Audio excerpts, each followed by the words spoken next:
ओम नमो भगवते वासुदेवाय नमः। श्री हरि भगवान विष्णु माता लक्ष्मी की कृपा सदैव आप सब पे बनी रहे। कार्तिक महीने में आज के दिन आप गुरुवार व्रत कथा जरूर सुने। जो भी भक्तगण गुरुवार का व्रत करते हैं तो इस कथा को पूरा सुने। आप सब पे बृहस्पति देव की कृपा सदा बनी रहेगी। तो भक्तों, ये कथा पूरी सुनिएगा, बीच में आधा अधूरा मत छोड़िएगा। इस कथा के अनुसार भारतवर्ष में एक प्रतापी राजा राज्य करता था। वह नित्य गरीबों और ब्राह्मणों को सहायता करता था। यह बात उसकी रानी को कभी अच्छी नहीं लगती थी, क्योंकि रानी ना ही गरीबों को दान देती थी और ना ही वह भगवान का पूजा किया करती थी, और राजा को भी दान पुण्य करने से मना करती थी। एक दिन जब राजा शिकार खेलने को वन में गया तो रानी महल में अकेली थी। उसी समय बृहस्पति देव साधु के वेश में राजा के महल में भिक्षा मांगने गए और रानी से भिक्षा मांगी। तो रानी ने भिक्षा देने से इनकार कर दिया और कहा, हे साधु महाराज, मैं तो दान पुण्य से तंग आ गई हूँ। मेरा पति सारे धन लुटाते रहते हैं। मेरी इच्छा है कि हमारी धन नष्ट हो जाए और न फिर रहेगा बांस न बजेगी बांसुरी। साधु ने कहा, देवी तुम तो बड़ी विचित्र हो। धन संतान तो सभी चाहते हैं, पुत्र और लक्ष्मी तो पापी के घर भी होना चाहिए। यदि तुम्हारे पास अधिक धन है तो भूखों को भोजन दो, प्यासों को पानी पिलाओ, मुसाफिरों के लिए धर्मशाला खुलवाओ। जो निर्धन है, अपनी कुंवारी कन्याओं का विवाह नहीं कर सकते, उनका विवाह कराओ। ऐसे और भी कई काम हैं जिनके करने से तुम्हारे यश लोक परलोक में फैलेगा। परंतु रानी पर इस उपदेश का कोई प्रभाव नहीं पड़ा। वह बोली, महाराज आप मुझे कुछ न समझाए। मैं ऐसा धन नहीं चाहती जो हर जगह बांटती फिरूं। साधु ने उत्तर दिया, यदि तुम्हारी ऐसी इच्छा है तो तथास्तु। तुम ऐसा करना कि बृहस्पति को अपने घर को लीप कर पीली मिट्टी से अपने सिर धोकर स्नान करना, भट्ठी चढ़ाकर कपड़े धोना। ऐसा करने से आपका सारा धन नष्ट हो जाएगा। इतना कहकर वह साधु महाराज वहाँ से आलोप हो गए। साधु के अनुसार कई बातों को पूरा करते हुए रानी को केवल 3 बृहस्पतिवार ही बीते थे कि उसकी समस्त धन संपत्ति नष्ट हो गई। भोजन के लिए राजा का परिवार तरसने लगा। तब एक दिन राजा ने रानी से बोला कि हे रानी, तुम यहाँ रहो, मैं दूसरे देश को जाता हूँ, क्योंकि यहाँ पर तो मुझको सब लोग जानते हैं। इसलिए मैं यहाँ कोई छोटा काम या धंधा करके भी अपनी जीविका नहीं चला सकता। ऐसा कहकर राजा प्रदेश चला गया। वहाँ वह जंगल से लकड़ी काट कर लाता और शहर में बेचता। इस तरह वह अपना जीवन व्यतीत करने लगा। उधर राजा के प्रदेश जाते ही रानी और दासी दोनों दुखी रहने लगी। एक बार जब रानी और दासी को 7 दिन तक बिना भोजन के रहना पड़ा तो रानी ने अपनी दासी से कहा, हे दासी, पास ही के नगर में मेरी बहन रहती है। वह बड़ी धनवान है। तू उसके पास जा और कुछ लेके आ, ताकि थोड़ी बहुत गुजर बसर हो जाए। दासी रानी के बहन के पास गई। उस दिन गुरुवार का दिन था और रानी की बहन उस समय बृहस्पतिवार व्रत की कथा सुन रही थी। दासी ने रानी की बहन को अपनी रानी का संदेश दिया, लेकिन रानी की बड़ी बहन ने कोई उत्तर नहीं दिया। जब दासी को रानी की बहन से कोई उत्तर नहीं मिला तो वह बहुत दुखी हुई और उससे क्रोध भी आया। दासी ने वापस आकर रानी को सारी बात बता दी। सुनकर रानी ने अपने भाग्य को कोसना शुरू कर दिया। उधर रानी की बहन ने सोचा कि मेरी बहन की दासी आई थी, परंतु मैं उससे कुछ नहीं बोली, क्योंकि मैं उस समय बृहस्पति भगवान की कथा सुन रही थी, तो इससे वह बहुत दुखी हो गई होगी। कथा सुनकर और अपनी पूजा को समाप्त करके वह अपनी बहन के घर आई और कहने लगी, हे बहन, मैं बृहस्पतिवार का व्रत कर रही थी। तुम्हारी दासी मेरे घर आई थी, परंतु जब तक कथा पूरी नहीं होती तब तक उस कथा में नहीं उठते और ना ही कुछ बोलते हैं, इसलिए मैं नहीं बोली। और कहो बहन, दासी को तुमने क्यों भेजा था? रानी बोली, बहन, मैं तुमसे क्या छिपाऊं, हमारे घर में खाने तक को अनाज नहीं था। ऐसा कहते कहते रानी की आंखें भर आई। उसने दासी समेत पिछले 7 दिनों से भूखे रहने तक की बात अपनी बहन को बता दिया। पूरी बात अपनी बहन को विस्तार से बताया। रानी की बहन बोली, देखो बहन, भगवान बृहस्पति देव सबकी मनोकामनाओं को पूर्ण करते हैं। देखो, शायद तुम्हारे घर में ही अनाज रखा हो।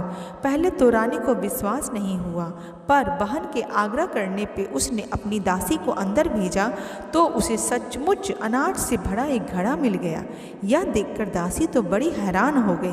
दासी रानी से कहने लगी, हे रानी, जब हमको भोजन नहीं मिलता तो हम व्रत तो करते ही हैं, इसलिए क्यों ना इनसे यह व्रत और कथा विधि पूछ ले ताकि हम भी यह व्रत कर सकें। तब रानी ने अपनी बहन से बृहस्पतिवार व्रत के बारे में पूछा।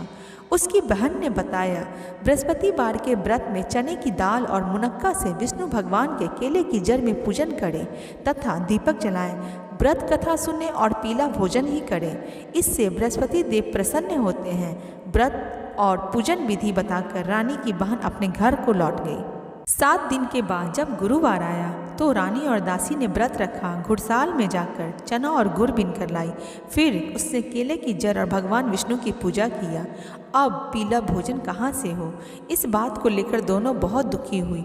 चूँकि उन्होंने व्रत रखा था इसलिए बृहस्पति देव बहुत प्रसन्न थे, इसलिए वह एक साधारण व्यक्ति के रूप में आए और 2 थाली में सुंदर पीला भोजन दासी को दे गए। भोजन पाकर दासी प्रसन्न हुई और फिर रानी के साथ मिलकर भोजन ग्रहण किया।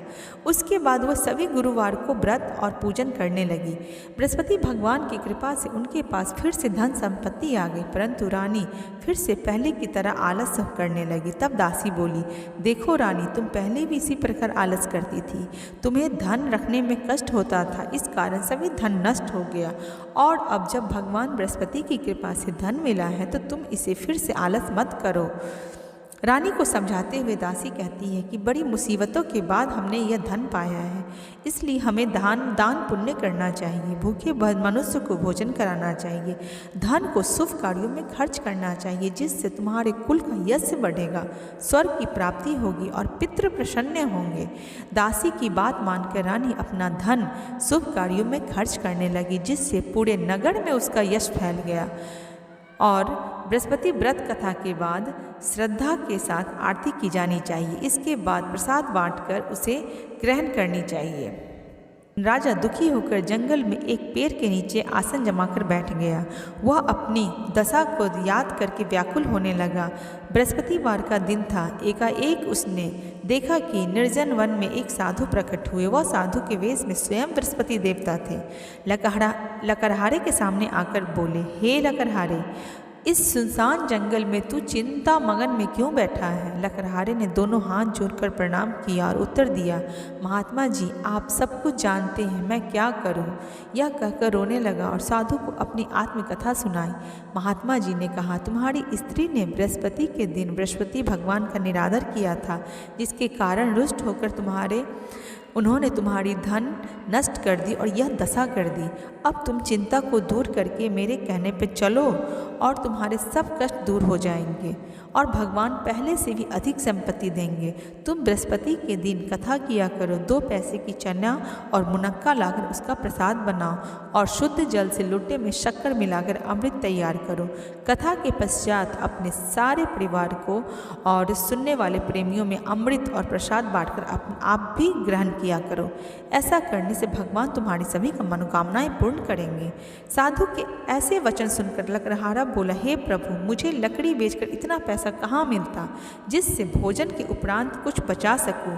मैंने रात्रि में अपनी स्त्री को व्याकुल देखा है, मेरे पास कुछ भी नहीं जिससे मैं उसकी खबर मंगा सकूं।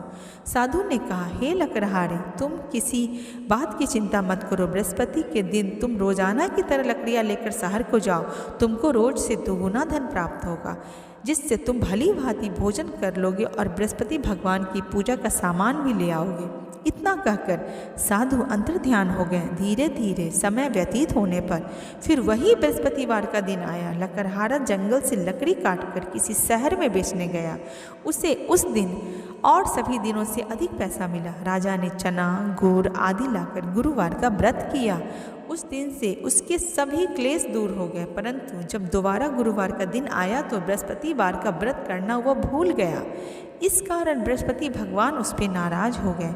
उस दिन उस नगर के राजा ने विशाल यज्ञ किया और यज्ञ का आयोजन करते हुए शहर में यह घोषणा करा दी कि कोई मनुष्य अपने घर भोजन ना करे, ना ही अग्नि जलावे। समस्त जनता मेरे यहाँ भोजन करने आवे। जो इस आज्ञा का पालन नहीं करेगा उसे फांसी पर लटका दिया जाएगा। इस तरह की घोषणा संपूर्ण नगर में करवा दी गई। राजा की आज्ञा अनुसार शहर के सभी लोग भोजन करने आए, लेकिन लकड़हारा कुछ देर से पहुंचा, इसलिए राजा उसको अपने साथ घर लिवा गए और उसे भोजन करा रहे थे कि रानी की दृष्टि उस खूंटी पर पड़ी जिस पे उसका हार लटका हुआ था वह वहाँ पर दिखाई नहीं दिया। तब तो रानी ने सोचा कि इसी मनुष्य ने मेरा हार चुरा लिया है। उसी समय सिपाहियों को बुलाकर उसे कारागार में डाल दिया गया। जब लकड़हारा कारागार में पड़ गया और बहुत दुखी होकर विचार करने लगा कि न जाने यह मेरे किस जन्म का दुष्कर्म है जिससे मुझे यह सजा मिल रही है, और उसी समय साधु को याद करने लगा जो जंगल में मिला था। उसी समय तत्काल बृहस्पति देव साधु के रूप में प्रकट हुए और उसी दशा को देखकर कहने लगे, अरे मूर्ख, तूने बृहस्पति की कथा नहीं की और तू बृहस्पतिवार व्रत करना भूल गया, जिसके कारण तुझे ये कष्ट हुआ। अब चिंता मत करो, अब कल ही बृहस्पतिवार है और बृहस्पतिवार के दिन कारागार के दरवाजा पे तुमको 4 पैसे मिलेंगे, उनसे तू बृहस्पति की पूजा करना, तेरे सभी कष्ट दूर हो जाएंगे।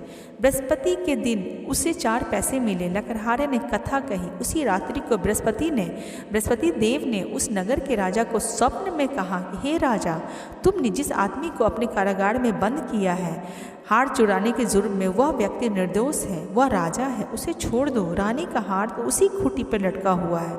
अगर तू ऐसा नहीं करेगा तो मैं तेरा राज्य नष्ट कर दूंगा। इस तरह रात्रि के स्वप्न को देखकर राजा प्रातःकाल उठा और खूंटी पे जब हार देखा तो उसने लकड़हारे को बुलाकर क्षमा मांगी और लकड़हारे के योग्य उसे सुंदर वस्त्र आभूषण देकर विदा कर दिया। बृहस्पति देव की आज्ञा अनुसार लकड़हारा अपने नगर को चल दिया।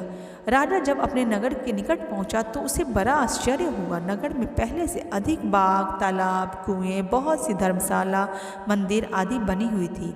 राजा ने पूछा, यह किसका बाग और धर्मशाला है? तब नगर के सब लोग कहने लगे कि यह सब रानी और बांदी के हैं। तो राजा को आश्चर्य हुआ और गुस्सा भी आया। जब रानी ने यह खबर सुनी कि राजा आ रहे हैं तो उन्होंने बांदी से कहा कि हे दासी, देख, राजा हमको इतनी बुरी हालत में छोड़ के गए थे, हमारी ऐसी हालत देखकर वो लौट ना जाए, इसलिए तू दरवाजे पे खड़ी हो जा।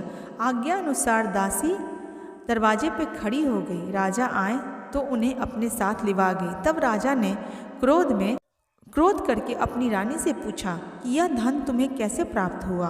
तब उन्होंने कहा, हमें यह सब धन बृहस्पति देव के व्रत करने के प्रभाव से प्राप्त हुआ है। राजा ने निश्चय किया कि 7 रोज बाद जो सभी बृहस्पति देव का पूजन करते हैं, परंतु मैं प्रतिदिन दिन में 3 बार यह कहानी कहूँगा और रोज़ व्रत किया करूँगा। अब हर समय राजा के दुपट्टे में चने की दाल बंधी रहती और दिन में वह 3 बार कहानी कहा करते थे। एक रोज़ राजा ने विचार किया कि चलो अपनी बहन के यहाँ से हो आवे। इस तरह निश्चय कर राजा घोड़े पर सवार हो अपनी बहन के यहाँ चलने गए। मार्ग में उसने देखा कि कुछ आदमी एक मुर्दे को लेकर शमशान को जा रहे थे। वह उन्हें रोककर राजा कहने लगे कि अरे भाइयों, मेरी बृहस्पति देव की कथा सुन लो। वह बोला, लो, हमारा तो आदमी मर गया है और इसको अपनी कथा की पड़ी है। परंतु कुछ आदमी बोले, अच्छा कहो, हम तुम्हारी कथा अभी सुनेंगे। राजा ने दाल निकाली और जब कथा आधी हुई तो मुर्दा हिलने लगा और जैसे ही कथा समाप्त हुई तो वो राम राम करके उठ खड़ा हुआ। आगे मार्ग में फिर बढ़ा तो उसे एक किसान खेत में हल जोतता हुआ मिला। राजा ने उसे देख अपनी कहानी सुनाने चाहिए तो वह बोला, अरे भैया, तुम मेरी बृहस्पतिवार की कथा सुन लो। किसान बोला, जब तक मैं तेरी कथा सुनूंगा तब तक मैं 4 हरैया जोत लूँगा, जा अपनी कथा किसी और को सुनाना। इस तरह राजा आगे चलने लगा। राजा के हटते ही बैल पछाड़ खा के गिर पड़ा और किसान के पेट में बड़ी जोर से दर्द होने लगा। उसी समय उस किसान की माँ रोटी लेकर आई। उसने जब देखा तो अपने पुत्र को इस हाल में सारी बातें पूछी। बेटे ने सभी हाल कह दिया तो बुढ़िया दौड़ी दौड़ी उस घुड़सवार राजा के पास पहुंची और उससे बोली, मैं तेरी कथा सुनूंगी, अपनी कथा मेरे खेत पर चलकर ही कहना। राजा ने बुढ़िया के खेत पर जाकर कथा कही, जिसके सुनते ही वह बैल उठ खड़ा हुआ और किसान के पेट का दर्द भी बंद हो गया। राजा अपनी बहन के घर पहुंचा। बहन ने भाई की बहुत खूबसूरती से मेहमान नवाजी की।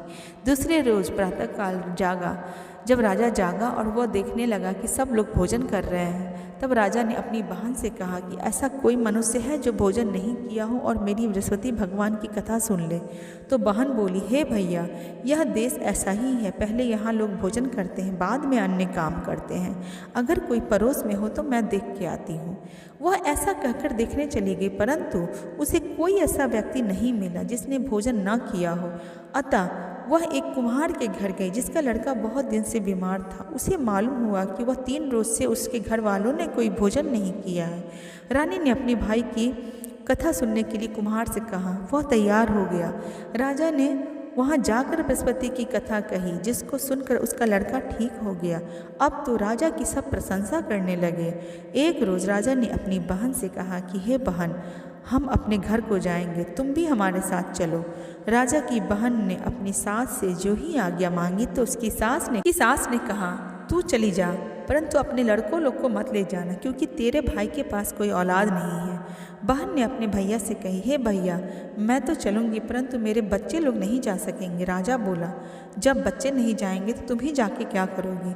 वो बड़े दुखी मन से राजा अपने नगर को लौट आया। राजा ने अपनी रानी से कहा, हम निर्वंशी हैं, हमारा मुंह देखने का धर्म नहीं है और कुछ भोजन आदि नहीं किया। यह बात कह के वह बहुत ही भावुक हो गया। रानी बोली, हे प्रभु, बृहस्पति देव ने हमें सब कुछ दिया है, वह हमें औलाद भी देंगे। उसी रात को बृहस्पति देव ने राजा से स्वप्न में कहा, हे राजा, उठ, सभी सोच त्याग दे, तेरी रानी गर्भ से है। राजा की यह बात सुनकर बड़ी खुशी हुई। जब 9वें महीने में उसके गर्भ से एक सुंदर पुत्र पैदा हुआ, तब राजा बोला, हे रानी, स्त्री बिना भोजन के रह सकती है, पर बिना कहे नहीं रह सकती। जब मेरी बहन आवे तो तुम उससे कुछ मत कहना। रानी ने यह सुनकर हाँ कर दिया। जब राजा की बहन यह शुभ समाचार सुनकर वो बहुत खुश हुई और बधाई लेकर अपने भाई के यहाँ आई, तभी रानी ने कहा, घोड़ा चढ़कर तो नहीं आई, गधा चढ़कर आई। राजा की बहन बोली, भाभी, मैं इस प्रकार ना कहती तो तुम्हें औलाद कैसे मिलती। तो बृहस्पतिवार व्रत करने से मनुष्य की हर मनोकामना पूर्ण होती है, जैसे कि इस राजा और रानी की मनोकामना पूरी हुई। तो बृहस्पति देव ऐसे ही हैं, जैसे जिसके मन में कामनाएं हैं सभी को वो पूर्ण करते हैं। तो जो सद्भावना पूर्वक यह बृहस्पतिवार का व्रत करता है और कथा पढ़ता है अथवा सुनता है और दूसरों को सुनाता भी है, तो बृहस्पति देव उसकी सभी मनोकामनाओं को पूर्ण करते हैं।